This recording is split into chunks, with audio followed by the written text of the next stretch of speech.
আমরা এখন গড়িয়াহাটে রিটেল বাজারে যাচ্ছি বাসে করে। দেখো বাসের স্পেস অনেকটা বেশি এখানে। তোমরা যারা আসবে কলকাতা তোমরা বাসে জার্নি করতে পারো, আর অনেকটা কম টাকা, মানে 10 টাকা 20 টাকা 15 টাকা এরকম করে ভাড়া নেয়। আর এই যে মা বসে আছে আর এই যে মেয়ে। আর আমাদের হোলসেলার মার্কেট মোটামুটি 80% হয়ে গেছে, আর 20% বাকি আছে। 20% আমরা আসার পথে করব।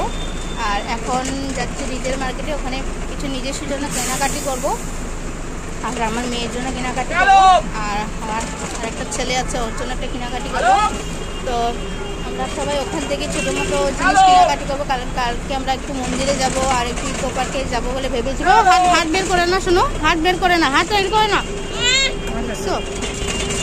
এদিকে না ছেলেরা মাঝখানে বসে, হ্যাঁ ছেলেরা উঠে না। ও ছেলে, ও আচ্ছা আচ্ছা, সরে আসো পাতুলের মতো, হ্যাঁ ওটা তো উনি বলছিল মানে এই যে সাইড তো জায়গা রাখতে না, নাহলে ছেলেরা এসে বসে যাত, ওই জন্য একটু ভালো করে বসে গেলাম। তো এমনি এখানে ওয়েদারটা অনেকটা ভালো, ওয়েদার একদম একদম মেঘলা ওয়েদার, বৃষ্টিও নেই, আমরা ঘুরতেও পারছি, মার্কেটিং করতে পারছি, সব কিছু গরম নেই, গরম ওরকম লাগছে না। কিন্তু বাসে উঠলে তোমার একটু গরম লাগবে।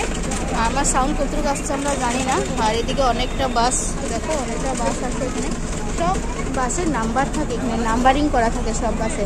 তোমরা গড়িয়াহাট বাসে গেলে 212 নম্বর, তারপরে অন্য অন্য যেরকম তোমার কি বলবো হাওড়া বাসে গেলে তোমার ওখানে থাকে 135 নম্বর, এইভাবে নাম্বার থাকে। তোমরা কাউকে জিজ্ঞেস করলে, তোমরা এখানে যে কোনো মানুষকে জিজ্ঞেস করবে যে আমরা এখানে যাব, কোন বাসটা ধরতে হবে, ওরা বলে দেবে তোমাকে কত নম্বর বাসে উঠতে হবে। খুব সুবিধা এখানে বাসে জার্নি করা।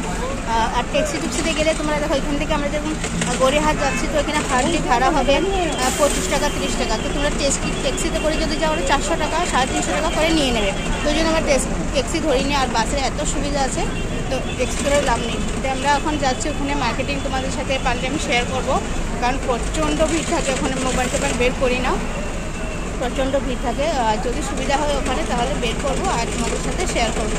তো মিনি ব্লগগুলো দেখবে, ছোটো ছোটো ব্লগ করে শেয়ার করছি, তোমরা ভালোবাসা দিচ্ছ, বড় ব্লগ ছাড়ছি সেগুলোর ভালোবাসা দিচ্ছ, থ্যাংক ইউ সো মাচ। এখন তো জানোই আমি এরকম ডান্স করে শর্টস দিই না, যেগুলো দিচ্ছি সেগুলোতে তোমরা অনেকটা ভালোবাসা দিচ্ছ, তার জন্য অনেকটা থ্যাংক ইউ। আর এখন বাসে বসে আছি, দেখুন সব চিল্লাচ্ছে। বাসে এখনো আরও অনেকখানি জায়গা, যে অনেক মানুষ উঠছে এখনো। আর পিছনে পুছো না, তুমি কলা দিব, কলা দিব। আরও মানুষ উঠছে, জায়গা প্রচণ্ড আছে। চলো আমরা এখন যাই, ওখানে নেমে তোমাদের সাথে আবার আমি ব্লগ শেয়ার করবো, ঠিক আছে? বাই।